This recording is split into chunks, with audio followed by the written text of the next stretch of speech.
Hello friends, welcome to the channel CodeLove07. Today we'll be going through some AWS Glue questions for better understanding. So let's get started. So the first question is, what is AWS Glue service and what it does? AWS Glue service is actually a fully managed extract, transform and load service that makes it easier for users to prepare and load their data for analysis work. It helps in automating much of the ETL processes by discovering, cataloging, and transforming data from various sources into a format suitable for data analysis.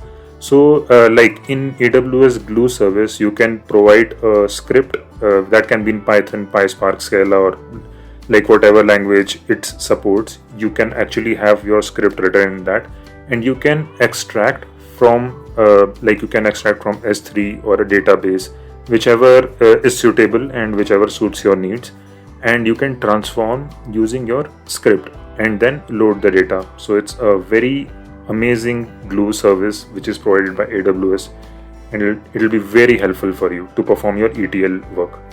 So coming on to the next question is, what are the AWS Glue crawlers and how do they work? So AWS Glue crawlers are usually used to automatically discover and catalog metadata from various data sources such as databases, data lakes and CSV file. AWS Glue crawler, what it does is they scan the source, like point A is there, and then they infer the schema. Whatever the source they scan, they automatically infers the schema, like what kind of data you have. So based upon that, schema will be inferred.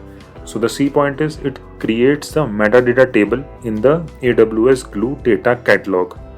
And the fourth point is making it easier for you to manage and analyze the data.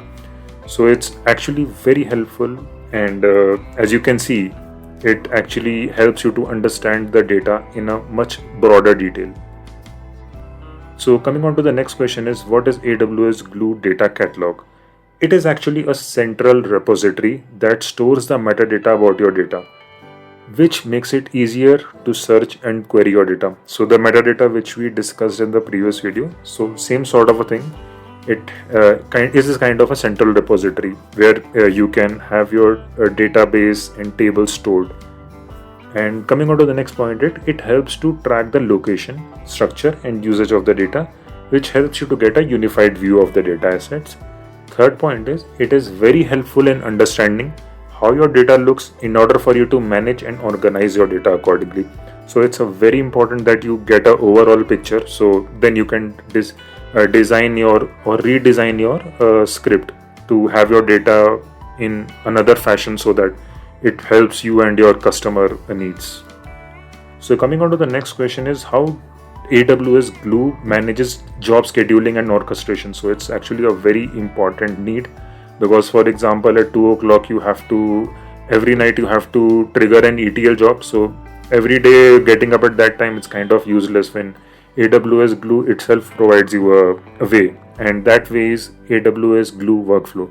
So that is actually an inbuilt service, AWS Glue workflow, which provides you with the facility to manage job scheduling and orchestration through AWS Glue workflow. AWS workflow helps you to orchestrate and schedule a series of ETL related jobs, and also let you manage the dependencies between them. So everything, all the ETL jobs you can schedule using AWS Glue workflow. Coming on to the next question is, how does AWS Glue handle data transformation? So yeah, as we all know, AWS Glue provides a ETL development interface where we can define data transformation using range of built-in transformations. And those transformations, like some examples I've provided, like it can help you in providing filtering related transformation, mapping, data aggregation, windowing, joins, etc. So a range of transformations you can apply using AWS Glue. And this transformation operation helps you to get a proper shape to your data, so that everyone knows how your data is looking in a better way, and they can take decisions based upon that. So yeah, it's a very helpful thing. Coming on to the next question is, can AWS handle real-time streaming data? So the answer to this question is yes. AWS Glue helps you to manage both batch and real-time streaming data. You can use AWS Kinesis and Glue Streaming ETL, which helps you to handle and transform streaming data with very low latency. So this is a wonderful capability by AWS Glue, which organizations are exploring now more and more in the real world today. Along with AWS Kinesis, you can easily have a pipeline built in, and which can provide you amazing like real-time features. So yeah, it's a great thing which you can explore, and we will also explore in the coming videos for sure. Coming on to the next question is, what is AWS Glue Dynamic Frames? So AWS Glue Dynamic Frame provides you a flexible and schema-less way to work with semi-structured and nested data. AWS Glue Dynamic Frame helps you to handle data with varying schema and evolve your ETL scripts more easily, adopting more easily based upon how your data structure is changing. So it's an amazing like facility provided by AWS Glue. So when you are writing the scripts, you can use AWS Dynamic Frames, and they are like amazing when you are working with a schema which is very changing very often. Thanks friends for watching the video till here. Please encourage by liking and subscribing the channel, and also leave a beautiful comment. Any other explanation you found helpful, or any other thing which you think can add an extra value to our users and viewers, so please leave a comment. And any other thing which you would like me to cover in further videos, please include that in the video comment. So thanks everyone, have a good day, take care, bye.